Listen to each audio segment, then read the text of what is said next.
നമസ്കാരം, കൊട്ടാരക്കര മീഡിയയിലേക്ക് സ്വാഗതം. KSRTC ഡ്രൈവർ മേയർ തർക്കത്തിലെ നിർണായക തെളിവായ CCTV ദൃശ്യങ്ങളടങ്ങിയ മെമ്മറി കാർഡ് കാണാതായതോടെ അന്വേഷണം വഴിമുട്ടുന്നു.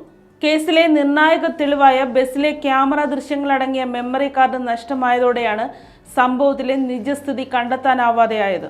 മേയർക്കെതിരെയുള്ള പരാതിയിലും മെമ്മറി കാർഡ് കണ്ടെത്താനുള്ള കേസുകളിൽ മെല്ലെ പോക്കിലാണ് പോലീസ്. ഡ്രൈവർ ഏതു ഉന്നത പോലീസ് ഉദ്യോഗസ്ഥർക്ക് നൽകിയ പരാതികൾ പരിശോധനയ്ക്കായി കന്റോൺമെന്റ് പോലീസിന് കൈമാറി. അതേസമയം തെളിവ് നശിപ്പിക്കാൻ ശ്രമം നടക്കുന്നതായി കോൺഗ്രസ് നേതാക്കൾ ആരോപിച്ചു. മേയർ ആര്യ രാജേന്ദ്രനും സച്ചിൻ ദേവ് MLAക്കുമെതിരെ നടക്കുന്ന പ്രചാരണങ്ങളെ പ്രതിരോധിച്ച് DYFIയും രംഗത്തെത്തി. ഡ്രൈവർ യദുവിന്റെ പരാതിയിൽ കേസെടുക്കാത്തതിനെക്കുറിച്ച് മനുഷ്യാവകാശ കമ്മീഷനും റിപ്പോർട്ട് തേടി. KSRTC ബസ്സിനുള്ളിൽ 3 CCTV ക്യാമറകളാണ് ഉണ്ടായിരുന്നത്. ഈ ദൃശ്യങ്ങൾ പരിശോധിക്കാൻ, എന്നാൽ ദൃശ്യങ്ങളടങ്ങിയ മെമ്മറി കാർഡുകൾ കാണാനില്ലെന്ന് KSRTC പോലീസിൽ തിരികെ പരാതി നൽകുകയായിരുന്നു. തുടർന്ന് പോലീസും ഫോറൻസിക് വിരലടയാള വിദഗ്ധരും ബസ്സിൽ പരിശോധന നടത്തി. സംഭവം നടന്ന ദിവസം വാഹനത്തിലെ ക്യാമറകൾ പ്രവർത്തിക്കുന്നുണ്ടായിരുന്നു എന്നാണ് ഡ്രൈവർ യദു പറയുന്നത്. മെമ്മറി കാർഡും ഉണ്ടായിരുന്നു. ഈ കാർഡുകൾ എപ്പോഴാണ് ഇളക്കി മാറ്റിയതെന്ന് ശാസ്ത്രീയ പരിശോധന നടത്തിയാൽ കണ്ടെത്താനാകും. ബസ്സിൽ ക്യാമറകളുള്ള വിവരം മാതൃഭൂമി വാർത്തയിലൂടെയാണ് പോലീസ് അറിയുന്നത്. പോലീസിന്റെ ആവശ്യപ്രകാരം പരിശോധിച്ചപ്പോഴാണ് കാർഡുകൾ നഷ്ടമായ വിവരം അറിഞ്ഞതെന്നാണ് KSRTCയുടെ മറുപടി. സംഭവ ദിവസം രാത്രി 3:00-ഓടെയാണ് തർക്കമുണ്ടായ പാളയത്ത് നിന്ന് ബസ് തമ്പാനൂർ സ്റ്റാൻഡിലെത്തിച്ചത്. തമ്പാനൂരിൽ സ്റ്റാൻഡിലെ ചെക്ക് ലിസ്റ്റിൽ രേഖപ്പെടുത്തിയിരിക്കുന്നത് ഡ്രൈവർ യദുവാണ് വാഹനം ഓടിച്ചതെന്നാണ്. എന്നാൽ ഇതേസമയം ഡ്രൈവർ കന്റോൺമെന്റ് പോലീസിന്റെ കസ്റ്റഡിയിലായിരുന്നു. രാത്രി 10:00-ഓടെ കസ്റ്റഡിയിലെടുത്ത യദുവിനെ മെഡിക്കൽ പരിശോധനയ്ക്ക് ശേഷം ബാഗ് എടുക്കാൻ മാത്രമാണ് പാളയത്ത് കൊണ്ടുവന്നത്. തെറ്റായ വിവരങ്ങൾ രേഖപ്പെടുത്തിയതും തെളിവ് നശിപ്പിക്കാനാണെന്നാണ് ആരോപണം. മേയറുടെ പരാതിയുടെ അടിസ്ഥാനത്തിൽ KSRTC വിജിലൻസ് വിഭാഗത്തിനെ അടിയന്തര അന്വേഷണത്തിനും നിയോഗിച്ചിരുന്നു. എന്നാൽ ഈ ക്യാമറ ദൃശ്യങ്ങൾ വിജിലൻസ് പരിശോധിച്ചോ എന്നതിൽ വ്യക്തതയില്ല. തുടക്കം മുതൽ തന്നെ തെളിവുകൾ അട്ടിമറിക്കാൻ KSRTC ശ്രമിക്കുന്നുവെന്ന പരാതി ഉയർന്നിരുന്നു.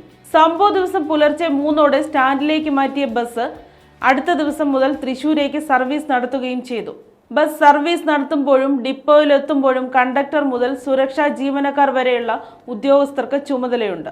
ഇവരെ വരും ദിവസങ്ങളിൽ പോലീസ് ചോദ്യം ചെയ്യും. ബസ്സിലെ കാണാതായ ദൃശ്യങ്ങൾ പരിശോധിച്ചാൽ ഡ്രൈവർ മോശമാംഗ്യം കാണിച്ചെന്ന മേയറുടെ പരാതിയിൽ വ്യക്തത വരും. കൂടാതെ ബസ്സിനകത്ത് കയറി യാത്രക്കാരോട് ഇറങ്ങിപ്പോകാൻ സച്ചിൻ ദേവ് MLA ആവശ്യപ്പെട്ടോ എന്നതും കണ്ടെത്താനാകും. അന്വേഷണത്തിന്റെ ഭാഗമായി KSRTC ഉദ്യോഗസ്ഥൻ ബസ്സിലുണ്ടായിരുന്ന യാത്രക്കാരുമായി സംസാരിച്ചിരുന്നു. എല്ലാവരും ഡ്രൈവർക്ക് അനുകൂലമായാണ് മൊഴി നൽകിയതെന്നാണ് സൂചന. സച്ചിൻ ദേവ് ബസ്സിനകത്ത് കയറി എന്നത് DYFI ദേശീയ അധ്യക്ഷൻ A റഹീം സമ്മതിച്ചിരുന്നു. എന്നാൽ ടിക്കറ്റ് എടുത്ത് ഡിപ്പോയിൽ പോകാനാണ് കയറിയതെന്നായിരുന്നു റഹീമിന്റെ വാദം. ബസ്സിൽ കയറിയ സച്ചിൻ ദേവ് യാത്രക്കാർ പകർത്തിയ ദൃശ്യങ്ങൾ ഭീഷണിപ്പെടുത്തി ഡിലീറ്റ് ചെയ്തതായും ആരോപണമുണ്ടായിരുന്നു. എന്നാൽ ഇതിന് തെളിവ് എവിടെയെന്നായിരുന്നു മേയർ ആര്യ രാജേന്ദ്രന്റെ ചോദ്യം. ബസ്സിലുണ്ടായിരുന്ന കണ്ടക്ടർ CPM നേതാക്കൾ പറയുന്നത് പോലെയാണ് പെരുമാറുന്നതെന്ന് M വിൻസെന്റ് MLA ആരോപിച്ചു. മെമ്മറി കാർഡുകൾ മാറ്റിയതിന്റെ ഗുണം ലഭിക്കുക മേയർക്കും സച്ചിൻ ദേവ് MLAക്കുമാണെന്നും ഇതിൽ രാഷ്ട്രീയ ഗൂഢാലോചന നടന്നിട്ടുണ്ടെന്നും ആരോപിച്ച് പ്രതിപക്ഷ നേതാവ് VD സതീശനും രംഗത്തെത്തി. ആർക്കും കയറി കൊട്ടാനുള്ള ചെണ്ടയല്ല ചെങ്കൊടി പിടിക്കുന്ന വനിതകൾ.